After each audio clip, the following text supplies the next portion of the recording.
ये आजमी मुसलमान है, अरबी नहीं, अरबी गए, ये नोट कर लीजिए। इसलिए कि अरबों को अल्लाह ने फजीलत दी थी, मोहम्मद उनमें से थे सल्लल्लाहु अलैहि वसल्लम, ये रुतबा बुलंद मिला जिनको मिल गया।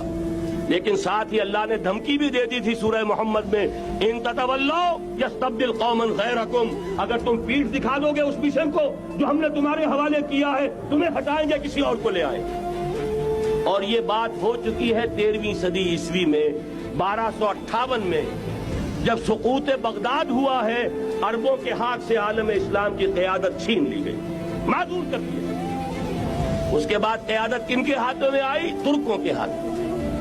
तुर्कान तैमूरी हिंदुस्तान में, तुर्कान सफवी ईरान में, तुर्कान सल्जूकी मिडिल ईस्ट में, और तुर्कान उस्मानी का तो कहना ही क्या है।